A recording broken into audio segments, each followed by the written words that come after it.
another snag in the Alberta referendum debate. Neither I nor Forever Canadian as a movement can be proponents of a referendum on separation. As Thomas Lukaszuk says, it's all up to the government to call a vote. Separatists grow more impatient. And the Premier's in an uncomfortable position, and so is the UCP. Plus, a fight at a high school leaves one teenage girl with a long road to recovery. They were able to reconstruct her live back together, but the whole healing process is going to be over a year. 2 other teenagers are now facing assault charges.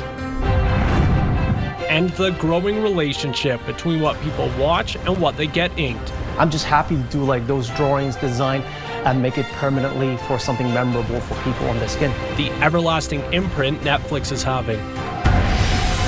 CTV Calgary, local breaking news with Tyler Barrow.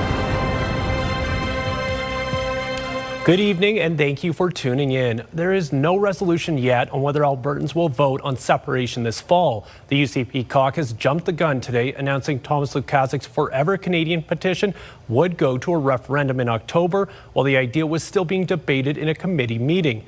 Minutes later, the UCP caucus retracted the press release, but the opposition says the snafu shows the government has already made up its mind. Tyson Fedor reports.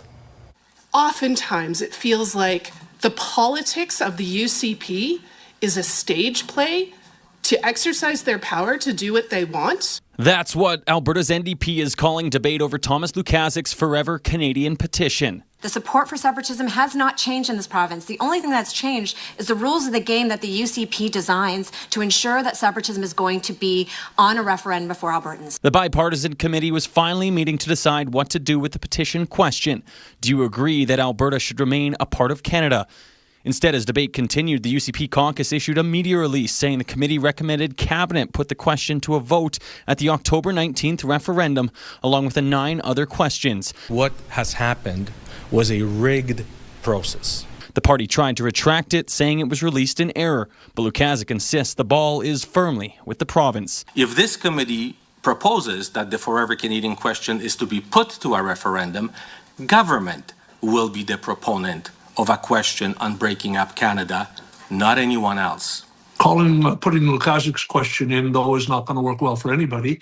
The whole reason that we're doing this is so we could have a constitutional question. So I don't care what the wording is. But Stay Free Alberta, the separatist group that had its petition question shot down in court last week, believe this question will not appease the 300,000 who signed up to leave Canada. The Premier's in an uncomfortable position, and so is the UCP, and totally knowing that a majority of their base is in favor of this. And constitutional lawyers say bringing Lukaszuk's petition to a public vote raises more questions. If, however, she decides, despite that, frankly, that ignorance of what was actually involved in the lower court's ruling, she goes ahead and puts it on the ballot, she's potentially opening up a Pandora's box. Lukaszuk says his question is not constitutional, rather policy-driven. The proponent was very clear in his public appearances talking about winning a referendum and having a referendum on Alberta's place in Canada. The meeting was adjourned due to time constraints with no vote cast. Committee will reconvene on Thursday. Tyson Fedor, CTV News, Calgary. Now this comes as 2 major cabinet ministers are outing their roles or quitting their roles in Daniel Smith's government. Finance Minister Nate Horner is out, so too is Minister of Hospital and Surgical Health Services Matt Jones. Both ministers released their resignation letters today, both stating neither would seek re-election next year. Jones says he continues to support the Premier and government. Horner says when he was offered the role, he said this term would likely be his last. Tomorrow, the Premier will name a new cabinet. The majority of Albertans believe the UCP government is redrawing electoral maps to improve its chances in the next election. That's according to a new poll. The survey by Probe Research asked about the new approach to riding boundary changes. Last month, the government voted to scrap recommendations from an independent panel and instead strike a UCP-led committee to come up with new maps. The opposition NDP accuses the UCP of rigging the maps. The poll results also show more than 2/3 of Albertans agree boundaries for urban ridings should stay within city limits. The pollster found high awareness of the issue. It's not the type of thing that usually registers that much with the general public because the changes are usually not that controversial. But we found with this particular set of changes, 2/3 of Albertans said that they're either definitely aware of them or at least may have heard something about these changes, which is more than I would have expected.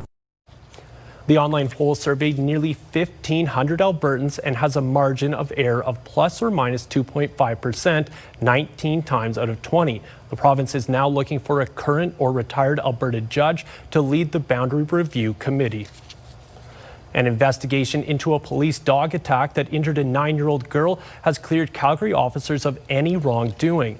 In February 2025, an officer released his dog from its leash to chase a stolen vehicle suspect who was on foot in Aaronwoods. The dog lost sight of the suspect in a backyard and continued running into a green space.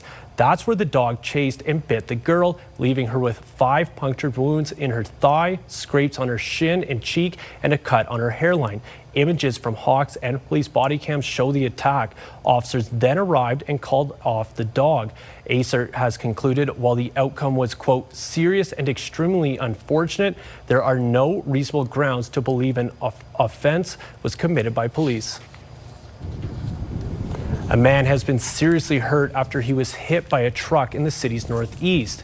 The man was struck shortly before 1:30 this afternoon at Barlow Trail and 23rd Avenue Northeast. The driver remained at the scene. Southbound lanes were closed for several hours as police investigated. Police have charged men with murder after a man's body was found in a hotel in Sunridge last weekend. Police found the body of Jerry Wayne Bull at the Emerald Hotel on Sunday. Investigators have now charged Kevin Dylan Cashin with second-degree murder. He will be in court tomorrow. And 2 Calgary men have been charged following last week's shooting in Airdrie. RCMP say 4 people were injured after shots were fired and a person was run over. They say a minivan was forced off the road and it smashed into a tree. Police say it was a targeted attack. Now, a warning, images in our next story may be disturbing to some viewers. An assault at a southern Alberta school left a teenage girl with part of her lip bitten off. It happened during a fight at Siksika Nation High School. Last week, the girl's mother says her daughter was bullied and beaten, and now RCMP have charged 2 of her peers. Jordan Canigan reports. Ashley Brass sits outside of the Children's Hospital, where her teenage daughter has plenty of appointments ahead of her. The whole healing process is going to be over a year, and she still doesn't have any feeling right here. The injuries coming from a vicious assault at Siksika Nation High School on Thursday. The 16-year-old's bottom lip bitten off. Another student who happens to be my daughter's cousin, she picked it up with a piece of Kleenex and she put it on in a baggie, and they were able to save it. So they were able to reconstruct her lip back together. Brass says her daughter was bullied, first on the school bus, then in the classroom. Now, RCMP have charged a 15-year-old boy with assault and a 16-year-old girl with assault with a weapon and aggravated assault. One of the main grounds for it is that there has to be, the injuries are serious in nature to maim, disfigure an individual, which in this case, biting a large chunk of, does fit the aggravated assault. A statement from the school board says the safety and well-being of our students, staff, and families is the highest priority. We are working with the Gleason RCMP and Chief and Council to ensure supports are in place for those who need them. The incident in Siksika happening just days after another brutal beating in Red Deer, when a girl was punched and kicked repeatedly for more than 2 minutes. A lot of us here are parents. We want to know that our kids can go to school and be safe and as safe as possible. So when an incident like this happens, undoubtedly everyone is going to be concerned. For Brass, it goes beyond concern. Her daughter's physical injuries will take months to heal. The mental toll could take even longer. It's traumatizing. It's traumatizing for my whole family. It's not just, you didn't just hurt my daughter. My daughter has baby sisters and she has another sister. I have 4 daughters, and my mom and my brothers, we're all very close, and this has really affected all of us. Jordan Canigan, CTV News, Calgary. Calgary kids will have more opportunities to get involved in sport downtown this summer. Calvary FC and Wild FC will present free youth soccer programs at Peace Park on Sundays starting June 7th and running until the Labor Day weekend. There will also be watch parties for Canada's World Cup games on June 12th, 18th and 24th, as well as the World Cup final in July. And for the second summer in a row, Calgary Surge will offer free basketball clinics Tuesdays, Thursdays and Saturdays at Century Gardens beginning June 2nd. The biggest thing is just like positive experience and joy. I mean, that's what sport is really about at the end of the day. And so if they can walk away saying they had a great time and maybe they learned a couple things or made some new friends, that's really what it's about. This is all part of the city's strategy to bring new life, new people, and new ideas to downtown. The Snowbirds will take one final flight over Alberta this summer before the iconic jets are retired, but they won't be coming to southern Alberta. The Snowbirds have flown the Tudor jets for the past 55 years. The aerobatics team will be getting an upgrade, but those new jets won't be ready until 2030 at the earliest. The Snowbirds are based in Moose Jaw, but many of the pilots and ground support crew receive training in Cold Lake. A former Conservative MP and retired Air Force member says the impact of grounding Canada's Snowbirds will be felt throughout the province. It takes away one of the things that people in the military, pilots and ground crew, can aspire to. I mean, being a member of the Snowbirds, either in the air or on the ground, is a pretty cool thing to do, to have on your resume, so to speak. So it's something that people aspire to. I wanted to join the Snowbirds one year. My wife said no, but that's another story. The Snowbirds will be at the Red Deer Air Show on July 25th and 26th. They will also be in Villeneuve, Cold Lake, and Grand Prairie, but there will be no stops in southern Alberta.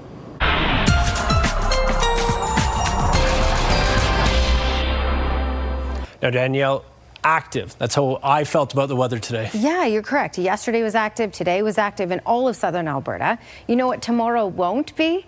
Active. We have stable weather in the forecast for tomorrow. Temperatures will be warmer.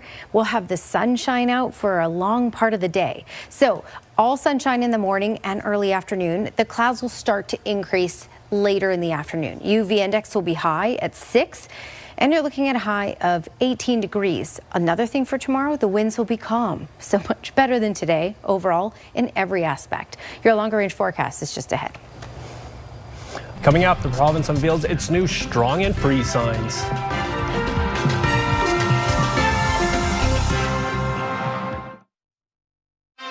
You're watching CTV News Calgary. Welcome back. The province unveiled its new Welcome to Alberta signs. The signs feature the new provincial slogan, Strong and Free. 22 of them will be set up at provincial boundary and border crossings at a cost of $3.5 million. The province says the old signs have reached the end of their lifespan after 40 years in Alberta's harsh weather. Installation is expected to begin in the fall. Alberta's government says it will use artificial intelligence to improve the healthcare system, and that includes reducing wait times. The province plans to spend $10 million over 3 years to support the Alberta Machine Intelligence Institute in Edmonton. The work is meant to reduce wait times, expand healthcare capacity, and improve patient outcomes for Albertans. The head of the institute says Alberta will be the first to use these technologies, but the rest of the world will want to use them too. Lethbridge paramedics are being asked to take a significant pay cut to retain that city's integrated fire EMS model. City administration has proposed a 40% wage cut to align with provincial rates. In Lethbridge, an advanced care paramedic firefighter makes 17% more than the provincial rate. For primary care paramedic firefighters, the difference is 39%. The local firefighters union says people in these positions are trained for 2 jobs, medical and firefighting, and should be fairly compensated. While the union rejected the first offer, it says it's willing to negotiate. We want to be part of the solution. We can't be all of the solution. I think it's unfair to ask our members to be the entire solution, but we are willing to work with the city to be part of that solution. Lethbridge is one of several municipalities issued an ultimatum by the province in order to keep their integrated services. They have to pay an additional $3.7 million a year. Lethbridge's mayor says the city can't afford that, so it's also searching for a cheaper contracted service. Last year was a roller coaster for many businesses trying to navigate a rapidly changing trade war. While that hasn't ended, and war in the Middle East is adding pressure to fuel prices, Calgary companies are a bit more optimistic. As Alicia Fieldberg reports, business confidence rebounded while businesses continue to face significant challenges. The flow of tortillas from this Calgary company shifted due to U.S. tariff uncertainty. The U.S. did the work for us. They did the job for us to push us away. Now we're happy to be doing business elsewhere. The actions from the South pushed sales far east, helping Casa Bonita grow. Our Asian customers were looking for alternatives to the U.S., so we were very well received. The uncertainty now is not if we're going to make it. The uncertainty is how we're going to do it, which is a good problem to have. It's just one of the local companies feeling more optimistic after a challenging 2025. Business confidence rose to 67%, up 13% from a 3-year low at the end of last year, according to a report from Calgary Chamber of Commerce. So they're still concerned about the level of costs, but don't have that same level of anxiety that things will change overnight the way that they did a quarter ago. Among small businesses in Alberta, only about half are optimistic, according to the Canadian Federation of Independent Business. Right now, what small businesses are telling us is that their biggest challenges are fuel costs and taxes. Rising costs, especially due to fuel, is now the main concern for many companies. Prices have gone up like 20-30%. As well as finding enough skilled workers to get the job done. And sometimes we cannot get a container or a trailer because there is not enough drivers. Alicia Fieldberg, CTV News, Calgary. All right, Danielle Savoni is along next with her Skywatch forecast.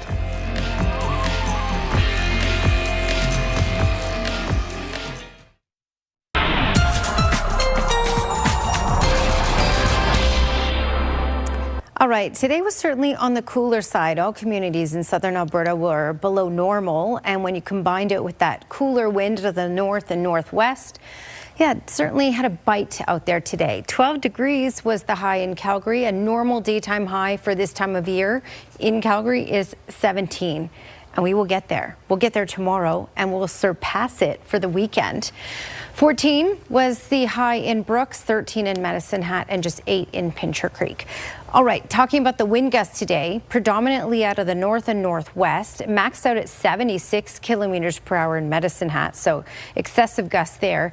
61 for Calgary and 65 for Red Deer.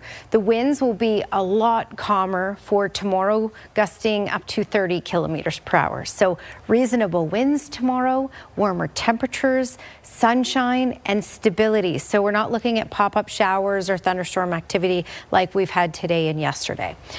We do, though, however, have a frost advisory in place. Airdrie over to Cochrane, up the QE2, over to Rocky Mountain House. These areas will dip to or just below the freezing mark tonight. So protect your plants. If you can take them inside, definitely do that for tonight. Okay, looking at the radar and satellite from earlier today, it was active. Lots of thunderstorm activity, non-severe, but there was the potential for funnel cloud development, especially in mainly the southeast corner.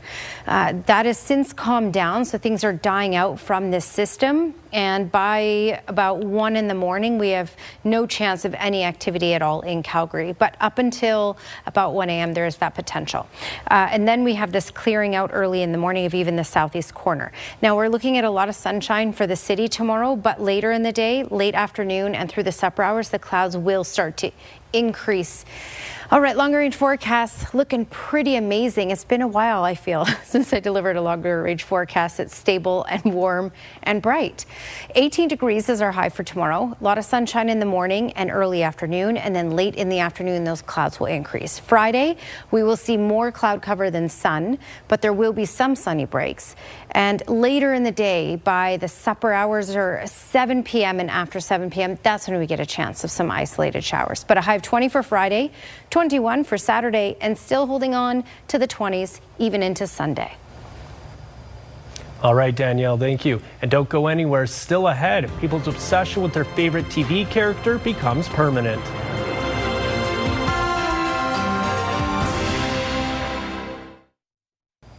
Welcome back. Tattoos come in all shapes and sizes, and they're a very personal decision, but people can be influenced. In fact, Netflix Canada asked tattoo artists about what they're working on lately, and it turns out many of their clients' requests are inspired by shows from the streaming service. Kevin Fleming explains.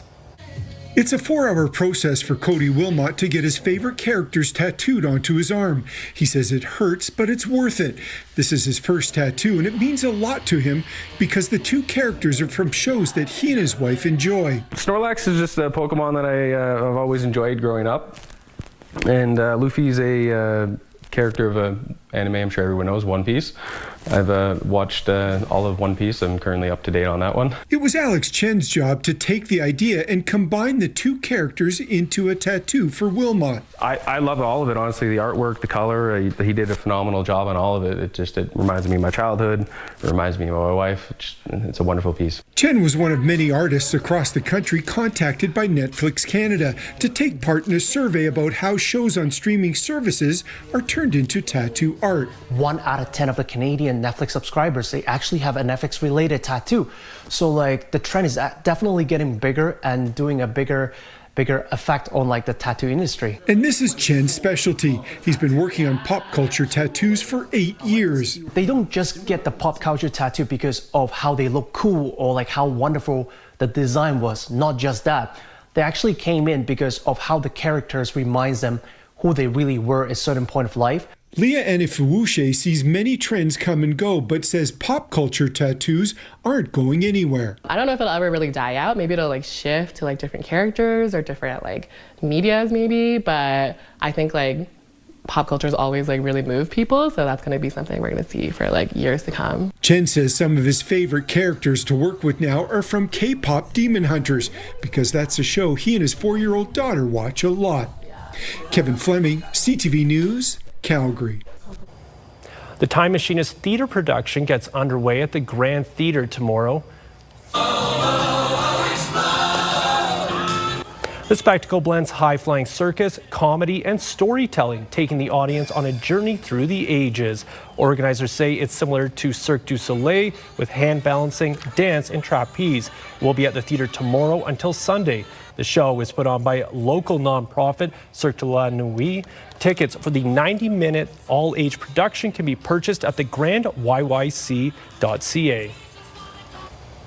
And someone in Alberta has won over $12 million in the latest Lotto Max draw. The winning ticket was purchased somewhere outside of Calgary and Edmonton. The jackpot was $25 million, but the Western Canada Lottery Corporation says the prize will be shared. That's because there was another winning ticket in Quebec. Winners have 1 year to claim their prize. Well, wouldn't that be nice? That does it for us. Thanks for staying up. Good night, Calgary.